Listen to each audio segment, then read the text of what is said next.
My eyes miss you, my feelings love you, my ears call you, and my heart just for you.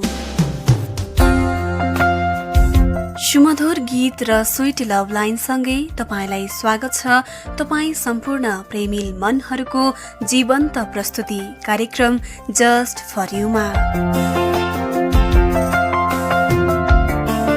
कार्यक्रम just for you आज पनि तपाईको माझमा सुरु भइसकेको छ।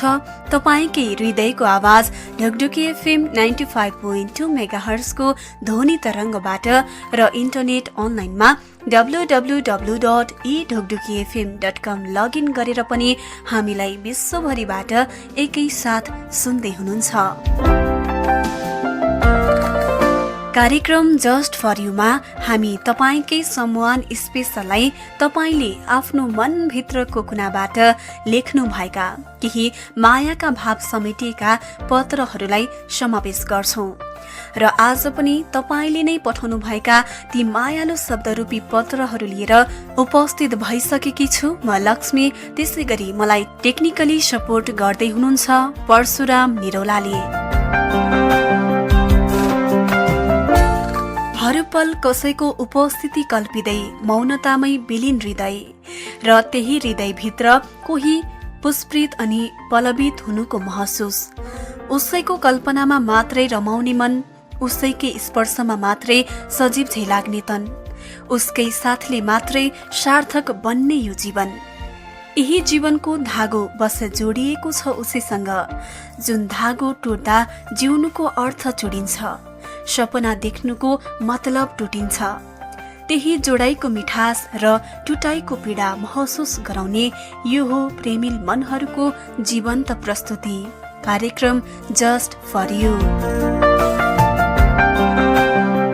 तपाईको मनको फिलिङ्स जो व्यक्त गर्न डराउनुहुन्छ, लरबराउँछन् तपाईका शब्दहरू कसैको सामु भने तपाईले आभास गराउन सक्नुहुन्छ प्रोग्राम जस्ट फर यू मार्फत। तपाईको मनको मान्छे आफूले माया गरेको, आफ्नो मनको माया प्रोग्राम जस्ट फर यूबाट व्यक्त गर्न चाहनुहुन्छ भने फेसबुकमा जस्ट फर यू को पेज रहेको छ, त्यहाँ तपाईले हामीलाई मेसेज पठाउनुहोस्। आफैले पत्र कोरेर पठाउन चाहनुहुन्छ भने पत्र पठाउनका लागि ठेगाना रहेको छ कार्यक्रम just for you Dhukdhuki FM 95.2 megahertz Lalbandi 6 Sarlahi. त्यसै गरी ढुकढुकी fm@gmail.com मा आफ्ना लभ मेसेज, लभ लेटर र लभ स्टोरी पठाउन सक्नुहुनेछ र कसैलाई डेडिकेसन गरिएको मायालु शब्दरूपी प्रेम पत्र, लभ मेसेज, लभ लेटर आजको कार्यक्रमबाट प्रसारण होस् भनेर धेरै साथीहरूले पठाउनु भएको छ। ती मध्येबाट आज पहिलो पत्र तपाईको माझमा प्रस्तुत गर्दैछु। पत्र पठाउनु भएको छ लालबन्दी सर्लाहीबाट मनिला मगरले। उहाँको पत्र यसरी अगाडि बढ्छ। Dear Bacha, when I found you, I became a believer. Now I believe that two people are made especially for each other. Now in my dreams, in reality, and in my fantasy, all I do is just love you. Dear, खै कहाँबाट सुरु गरौं हाम्रो यो यात्रा, कलेजबाट सुरु भएको हाम्रो यो सुनौलो यात्रा।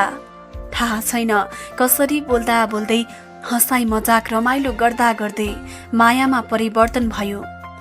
मायामा कहिले पनि विश्वास नलाग्ने यो केटीलाई हजुरले मायाको त्यो अनुभव गराउनु भयो जो आजसम्म कसैले पनि गराएको थिएन। तबदेखि नै मैले पनि हजुरलाई सागर जत्तिकै गहिरो र चोखो माया गर्न थाले। तपाईको त्यो मिठो मुस्कान, बोली, जिस्काउने अनि हँसाउने ती सानो सानो कुराहरूले मेरो हरेक दिन सुनौलो हुन्थ्यो। जिन्दगी भरिको माया मैले हजुरबाट पाएँ अनि मेरो जिन्दगी भरिको माया हजुरलाई नै दिएको थिए। यतिसम्म माया अनि आँखा चिम्लेर विश्वास गर्न थालेको थिए कि हजुरको बारेमा नराम्रो केही पनि सुन्न सक्दिनथे। हो, थाहा छ मलाई, हामी एक अर्कालाई धेरै माया, केयर गर्छौं, हट गर्न सक्दैनौं। तर थाहा छैन हाम्रो बीचमा बेला बेलामा के हुन्थ्यो। जहिले त्यही कुरामा हुन्थ्यो अनि त्यही झगडा। तर हजुरलाई मैले कहिले पनि जानी जानी हट गरिन अनि नराम्रो फिल गराउन कहिले चाहेको थिइनँ। हामी भन्छौँ नि नचाहेको नसोचेको कुराहरू पनि हुन्छ भनेर।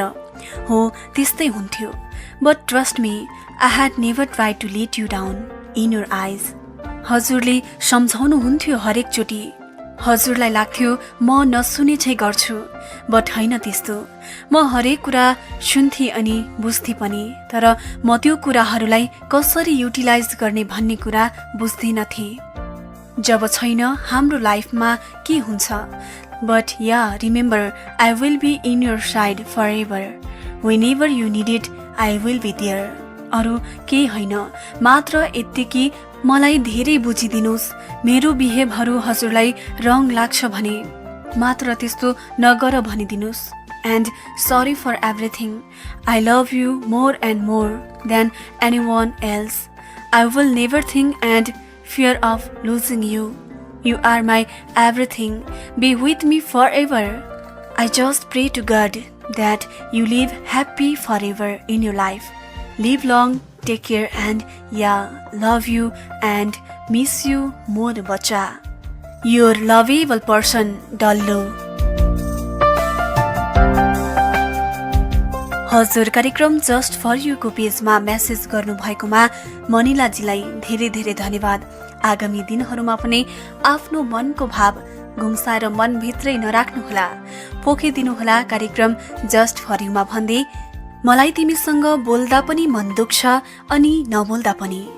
बोल्दा तिम्रो जवाफले मन दुख्छ, नबोल्दा तिम्रो अभावले।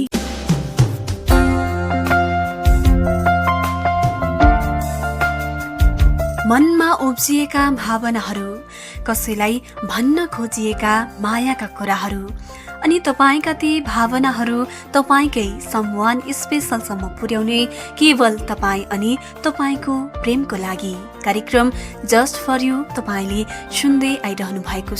हरेक साताको बिहिबार 9:15 बजेदेखि तपाईँकै प्रिय रेडियो स्टेशन ढुकढुकी एफएम 95.2 मेगाहर्ट्जबाट र इन्टरनेट अनलाइनमा www.edhukdukfm.com लगइन गरेर पनि हामीलाई सुन्दै हुनुहुन्छ। तपाईँको sweet love story, love letter, love message प्रसारण गर्नका लागि कार्यक्रम जस्ट फर यूमा लभ म्यासेज प्रसारण गरिरहेका छौं। कार्यक्रमबाट प्रेम पत्रहरू प्रसारण गरिरहँदा तपाईँ पनि आफ्नो मायालुलाई कार्यक्रम जस्ट फर यूबाट केही भन्न चाहनुहुन्छ। तपाईँको मनभित्र उब्जिएका भावनाहरू कसैलाई समर्पित गर्न चाहनुहुन्छ भने कार्यक्रम अन्तिमसम्म सुन्नुहोला। म तपाईँलाई पत्र पठाउने ठेगाना सँगै मेसेज पठाउनका लागि जानकारी गराउनेछु। कार्यक्रममा तपाईँको माझमा फेरि पनि कसैले पठाउनु भएका मनको भाव समेट्दैछु। मेसेज पठाउनु भएको छ ईसा लामा बमजनले काठमाडौँबाट। उहाँको मेसेज यसरी अगाडि बढ्छ। उहाँले लेख्नु भएको छ डेडिकेटेड टु यु सुशान गोले। नलेखिएको साइनो अधुरो हुँदो रहेछ। बिछोडको वेदनाले मन जल्दाको पीडा तिमीलाई जति सजिलो भयो नि, खेप्नेहरूलाई त्यति नै कठिन हुँदो रहेछ। खुकुरीको चोट अचानोलाई मात्र थाहा हुँदो रहेछ। जुन कुरा आज मैले तिम्रो नाटकीय प्रेमबाट थाहा पाएँ, आज मेरो जिन्दगी सुकेको पिपल जस्तै भएको छ। म फुल्न नपाउँदै हाँगा भाँचिएको फुलको बोट जस्तो भएकी छु। अब धेरै फुल्न सक्दिन, त्यसैले सुकेको बोटबाट भए पनि तिम्रो मुहार हरियाली बसन्त जस्तै चम्किएको देख्न पाऊँ। आज तिमीले दिएको चोटहरू भुल्न नसक्दा जलिरहेको चिताबाट एउटा जिउँदो लास चाहिँ सडक र गल्ली गलीमा भौतारी रहेको छु। भन्छन् दशा थाहा नदिई आउँछन्, त्यसै गरी आकस्मक आइदिन्छन् छाती बिझाउने गरी तिम्रो याद। म त्यसलाई पनि दशा सम्झन्छु। मेरो प्रेम अन्तर्वियोग केन्द्र चितामा दाग बत्ती दिएर सरीपलको अनुभूति मात्र गरेनौ। एक पक्ष प्रेमको आथक गहिराईमा पौडिएको जीवनको भेक मागिरहेको जिउँदो लासलाई सम्मानको दोषला समेत भिराउन असमर्थ देखियो। म त सधैँ तिम्रो खुसी चाहन्छु। तिम्रो माया पाउनको लागि मैले के गरिन होला, तर पनि सफल हुन सकिन। तिम्रो मन कहिले दुखाउँदिन भनेकी थिए। हो, त्यही बाचा पूरा गर्न तिम्रो लागि के गरिन अनि तिमीसँग के भनिन। तिम्रो प्रतिबिम्बको झझल्कोमा मात्र जिउने कोसिस गरौँला, तर कसैको जीवनमा उजाड मरुभूमि बनेर बाँच्न चाहदिन। मैले त तिम्रो सम्झनामा सच्चा प्यारको आँसु बगाएकी छु, तर तिमीले मेरो जलिरहेको आत्मालाई समवेदनाको शब्दहरू पनि खर्चेनौ। त्यसैले सम्हाल्न सकिन छिया छिया भएको हृदयलाई। प्रेम प्रतिको वियोगमा डुबेको लामो समय पश्चात के कुरा स्मृति गराउन चाहन्छु भने म तिम्रो दासी हो। सक्छौ भने जीवनको कुनै पनि मोडमा सिर्फ एकचोटि माया गर्ने अवसर दिऊ। म तिमीलाई असीमित स्नेह दिनेछु।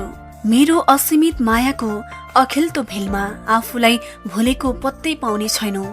मबाट के कुराको अपेक्षा राखेर सम्बन्ध गाँसेको थियो अनि के कुरा पाएनौ? आखिर मेरो के नै कसुर थियो? मैले तिम्रो के नै बिगारेको थिएँ र आज आएर मर्नु न बाँच्नुको दोबाटोमा मलाई उभाएको छौ?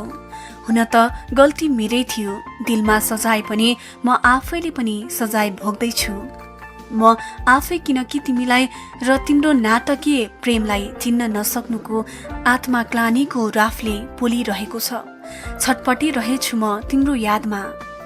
भन्छन् यो संसार परिवर्तित छन् अनि तिमी त समयसँगै परिवर्तन भयो। तिमीले त मौसम अनुसारको छेपारो जस्तै रङ बदलियो। यदि धोका नै दिनु थियो त किन झुटो सपना देखायो? आफूले आफैलाई तिमी के सोचौ? आखिर कसको यो संसार शून्य भएको होला? यदि यो संसार शून्य भए पनि एक दिन बसन्त बहार किन नहोला? निष्ठुरी जीवन संघर्ष हो अनि हाम्रो यात्रा फरक फरक भए पनि गन्तव्य एउटै हो। मरेर म जहाँ जान्छु तिमी पनि त्यही आउनेछौ। जिन्दगीको यो यात्रा गर्ने क्रममा हिँड्दा हिँड्दै ठेस लाग्न सक्छ। त्यो बेला मलाई सम्झेर नरुनु। धेरै रोयो मेरो लागि, त्यसैले त माया गरेनौ भन्न सक्दिन। झुटो माया भएको भए किन रुन्थ्यो र अनि माया गर्यो पनि भन्न सक्दिन। माया गरेको भए आज मर्नु र बाँच्नुको दोस्रोतमा किन पार्थ्यो र? भनिन्छ समयले दिएको घाउ सहनु नै पर्छ रे। जुन समय तिमीसँग मायाको इसारामा डुबुल्की खेलायो, आज ती समय सम्झी सम्झी रुन बाध्य बनाएको छ। आँसु नै जीवनको साथी बनाई बाँच्न विवश छु। तर पनि तिम्रो कुशलताको कामना गर्न जस्ट फर यु सुन्दैछौ भने रेडियो बन्द नगर ल। कतै तिम्रो निर्दोष कानमा मेरो शब्द ठोकियो भने अतीतको प्रेम सम्झेर मलाई माफ गरिदिनु। Whenever I think about love, I think about you. Whenever I see beautiful things, I think about you. Whenever I'm in trouble, I think about feel with you.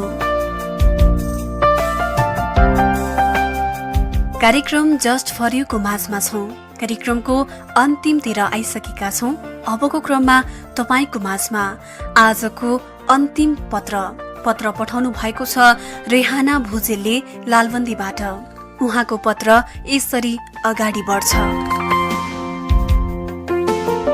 सकिनन् यी घाउ मेरा आलै रहिरहे, उर्लिएर सधैँभरि छालै रहिरहे। खोसिएर माया मेरा पुछिएनन् आँसु कतै, अविरल आँसु बगे अनि तालै रहिरहे। जीवनको अभिन्न मित्र अविनाश, छोटो जीवनको लामो सम्झना। खै के भनेर सम्बोधन गरौँ आज तिमीलाई? यस्तो लाग्छ संसारभरका शब्द भण्डार खाली, एकदमै रित्तो भएका छन्।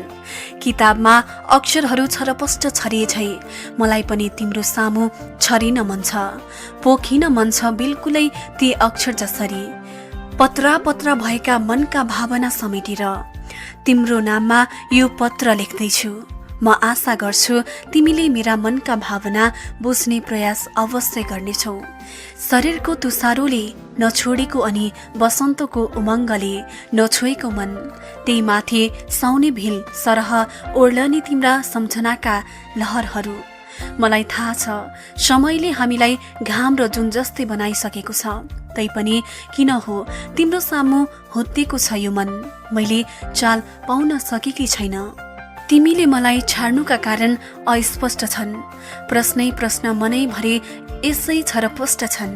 खोटदेखि मायामा मेरो टाढा तिमी भए पनि मनमा माया तिम्रा निम्ति उसै गरी तटस्थ छन्। हो, म आज पनि तिमीलाई उसै गरी अनि उत्तिकै माया गर्छु। कतै सुनेको थिए आफ्नो मान्छेलाई सदा आफ्नो हुनुको आभास गराऊ, नत्र समयले तिम्रो मान्छेलाई तिमी बिना नै बाँच्न सिकाउँछ। तर आफ्नोपनको आभास गराउँदा गराउँदै टाढिनेको सामु कसको के नै पो लाग्छ र। अबेर रातसम्मका घण्टौका बाद अनि फेरि मोबाइलमा मिठा मिठा मेसेजका आदान प्रदान मैले कति पनि भुल्न सकेकी छैन। हर रात तिम्रा याद मलाई बिथुल्न आउँछन्, पिरोल्न आउँछन्। आगोले भन्दा बढी तिम्रा यादले पोल्न थालेका छन्। तिम्रो मायाको अपेक्षा गर्नु अनि हिमालमा बसेर तातोको अनुभव गर्नु खोज्नु अनि विमानस्थलमा उभिएर पानी जहाजको प्रतीक्षा गर्नु उस्तै लाग्छन् मलाई, बिल्कुलै अर्थहीन।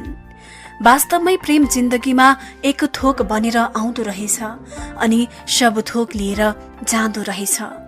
घुम्दै घुम्दै जब आउँछ नि प्रणय दिवस, मेरो लागि कुनै 20 भन्दा कम हुँदैन। मौका उही छ, दस्तुर उही छ, बस मेरो साथमा तिमी हुँदैनौ।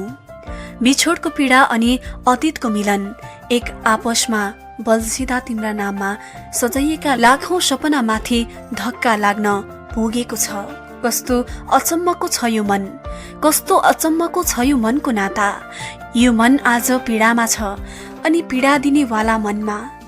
वास्तवमै बाफ बनेर आकाशतिर उडेको पानी, बादलको ढिका बनी पहाडसँग ठोकिएर पुनः पानी बनेर फर्किए जस्तो नहुँदो रहेछ माया मारेर जानेको मन। तिमीले त मलाई सहजै पराई बनाइदियो, तर म आज पनि तिम्रै मायामा रम्दैछु। म भन्दिन तिमीलाई मैले जति माया अरू कसैले नगर्ला, तर मैले तिमीलाई जति माया अरूलाई गर्ने छैन। सिसासरी मेरो जीवन चर्किएर फुटे पनि, तिमीसँग मेरो साथ सधैँलाई छुटे पनि, अन्तिम सास छुटोस् मेरो तिम्रो नाम भनी भनी, उही तिम्रो मायाको भिकारी रिहाना।